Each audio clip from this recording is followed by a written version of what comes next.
আসসালামু আলাইকুম এভরিওয়ান, কেমন আছো তোমরা? দেশ এবং দেশের বাইরে যারা দেখছো, আশা করছি তোমরা সকলে ভালো আছো। আলহামদুলিল্লাহ, আমরাও সকলে ভালো আছি আল্লাহর রহমতে।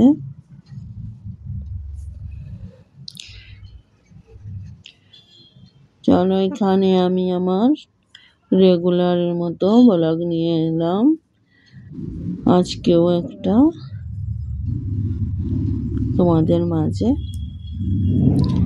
চলো, আমার বেডশিটটা আমি আজকে তুলে দিয়েছি, তাই আমি অন্য একটা বেডশিট বিছিয়ে নিলাম এবং বালিশের কভারগুলো পরিয়ে দিচ্ছি। দেখো, এখানে আমাদের বিট্টুও আছে। অবশ্য বিট্টুকে থাকা চাই আমাদের কাছে সারাক্ষণ। ও যাই কাজ করি না কেন সাথে সাথেই থাকে সব সময়। চলো, আমার বেড কভারটা তো বিছানো হয়ে গেল। এখানে মাছ এনেছে, আজকে আমাদের মাছ রান্না হবে। মাছটা আমি আজকে পেঁয়াজ দিয়ে করব ভাবছি। চলো, আমি মাছটা আগে ভালো করে ধুয়ে নিই। যেহেতু আমরা 4টে মানুষ খেতে, বেশি মাছের প্রয়োজন নাই। এখানে 5 পিস মাছ আছে, 5টা না 6টা মনে হচ্ছে, 6 পিস মাছ আছে। চলো, আমি মাছগুলো ভালো করে পরিষ্কার করে ধুয়ে নিই।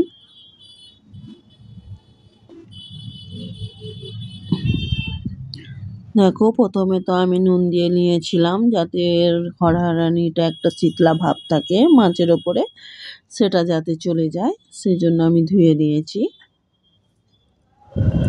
নুন দিয়ে আগে মাখিয়ে তারপরে ভালো পানি দিয়ে 2বার করে 2-3বার ধুয়েছি। আমি তো এইভাবেই ধুই। চলো, আমার এই ব্লগটা সন্ধ্যা থেকে সন্ধ্যা বলতে বিকেল থেকে আরম্ভ করেছি। বেডশিটটা বিছানো হয়নি, সকালের দিকে আমার অনেক কাজ ছিল, তাই আমি বিকালের দিকে বিছিয়েছি।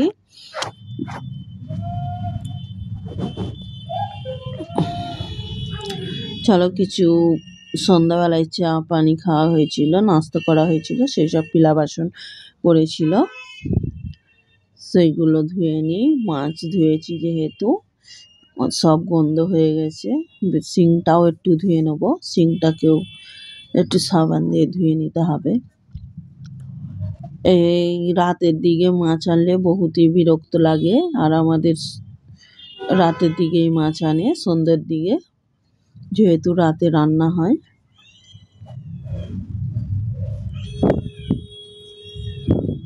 সেই জন্য বেশি মাছ আনে না, অল্পই আনে, যেন এক টাইম রান্না হয়ে যায়।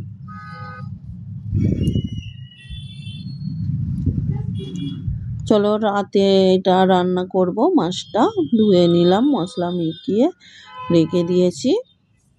শিংটা আমি ধুয়ে নিয়েছি, দেখো আমার শিং ধোয়া হয়ে গেছে।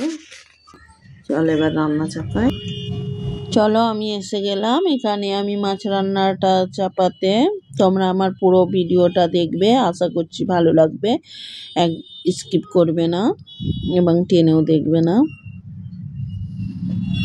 ভালো লাগলে একটা করে লাইক করবে এবং কতটা ভালো লাগলো একটা ছোট্ট কমেন্ট করে জানিয়ে দিও।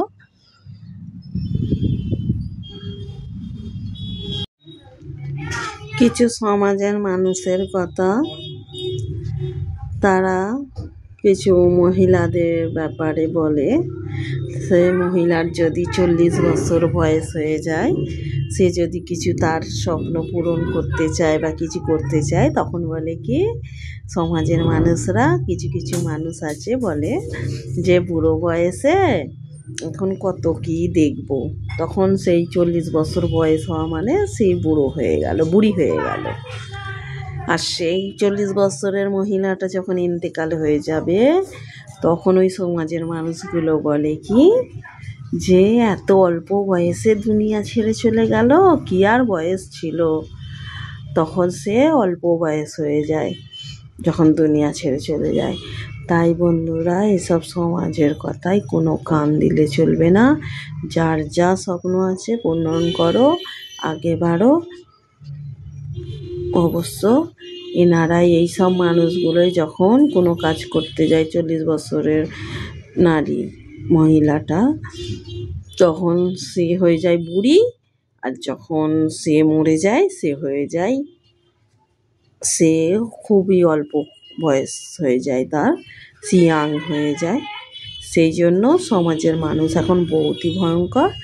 এইসব মানুষের কথা থেকে সকলে দূরে থাকবে, নিজেদের স্বপ্ন নিজেদের কাজে এগিয়ে যাও। আর আমি কি বললাম, কথাটা যদি খারাপ বলে থাকি বন্ধুরা অবশ্য কমেন্ট করে জানাবে। অবশ্য নিজেদের পর্দার সাথে থেকে নিজেদের ভদ্রভাবে নিজেদের এতে থেকে কাজগুলো করতে হবে, যার যার স্বপ্ন মেটাতে হবে। চলো, সমাজের কথায় কান দিলে চলবে না। চলো, এখানে তোমাদের সাথে অনেক গল্প হয়ে গেল।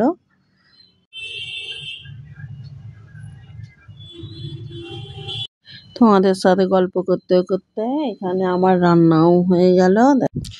যে আমি ধনেপাতাগুলো কুচিয়ে রেখেছিলাম, দেখো সেগুলোই দিয়ে দিচ্ছি। কত চটজলদি হয়ে যাচ্ছে। এখন আমার এতে ধনেপাতা দেওয়ার ছিল, বের করে দিয়ে নিলাম। অত ধোয়া কাটার অত প্রয়োজন নেই, হলুনি। এইটা বহুত সুবিধা হয় একবার কষ্ট করে নিলে। এখন যতদিন থাকবে ভালো, কোনো রান্না হলে দিয়ে নেওয়া যায়। ওইখানে তো আমার মাছ রান্না হচ্ছে, এখানে আমি ততক্ষণ আটাটা ছেনে নিই।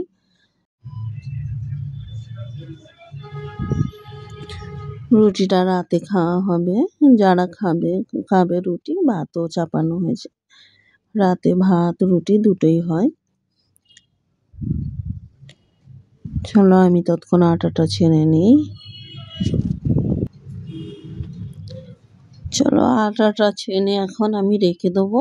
এখন রুটি করব না, 1 ঘন্টা যখন ভাত খাওয়া হবে সেই টাইমে আমি রুটি করে নেব।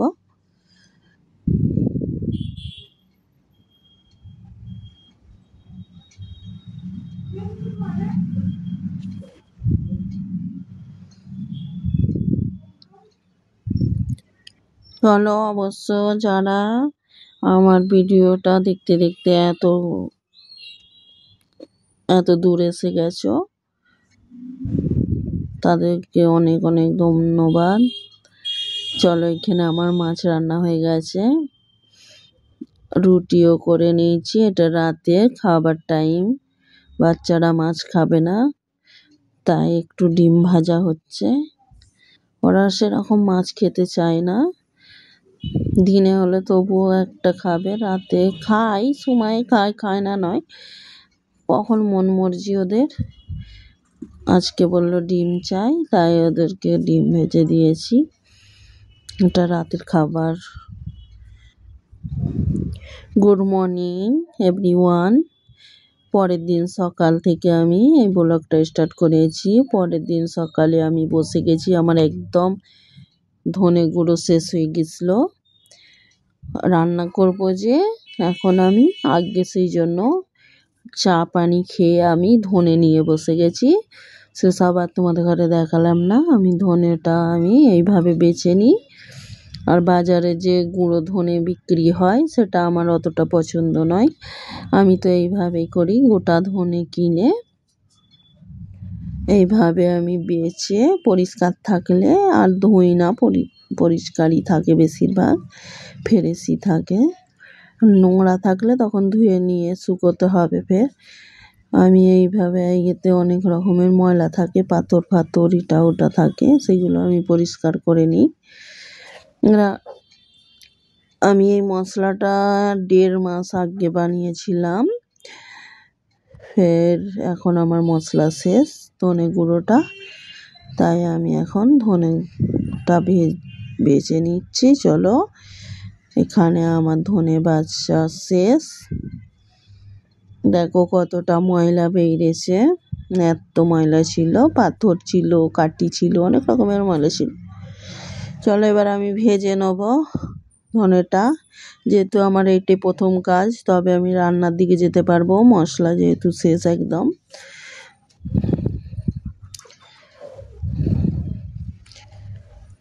ধনেটা ভেজে নিই। চলো, যদি আমার ভিডিওটা তোমাদের ঘরে একটুও ভালো লেগে থাকে অবশ্য সাবস্ক্রাইব করে পাশে থেকে যেও। যারা দেখছো সাবস্ক্রাইব করোনি অবশ্য পাশে থেকে যেও সাবস্ক্রাইব করে। আজ ছিল আমার এই ব্লগ, সন্ধ্যা থেকে সকাল তানাক। আমি আজকে আর তোমাদের কাছে এই দিনের রান্নাটা শেয়ার করছি না। আমি এই ধনেটা কিভাবে ভাজি, ভেজে মশলা তৈরি করে রাখি। ধনেটা এই যে এটা আমার পুরো 1-1.5 মাস 2 মাস চলে যাবে। এই মশলাটা একবার করে রাখলে এই ঝামেলাটা আমার থাকে না। চলো, আমার ধনে ভাজা হয়ে গেছে। দেখো, ধনেটা আমি ভেজে নিয়েছি, ঠান্ডা করে নিয়েছি। ওই সাইডে যে আমার বাকি কাজ ছিল, ঘরদোর ঝাড়ু লাগানো, সেই সবগুলো আমি অফ ক্যামেরার করে নিলাম, অফ ক্যামেরার পিছনে।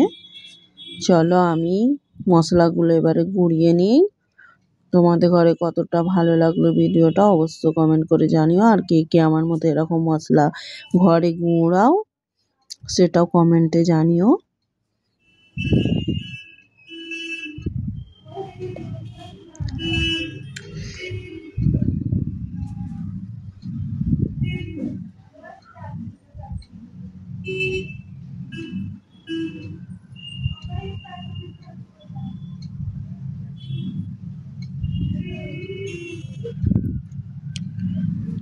চলো, দুবারে এই মশলাটা আমাকে গুঁড়োতে হচ্ছে। ধনেটা একবারে হয়নি, অনেকটা না।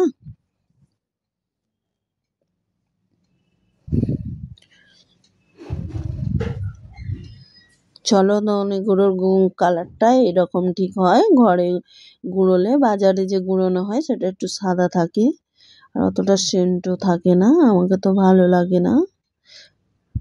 দেখো, আমার মশলা গুঁড়ানো হয়ে গেল, কেমন লাগছে। চলো, এইখানেই আমি এবারে মশলাটাকে ডাব্বার মধ্যে ভরে নিই। এখানেই আমার ভিডিওটা আমি এন্ড করলাম। তোমাদের ঘরে কেমন লাগলো অবশ্য কমেন্ট করে জানাবে।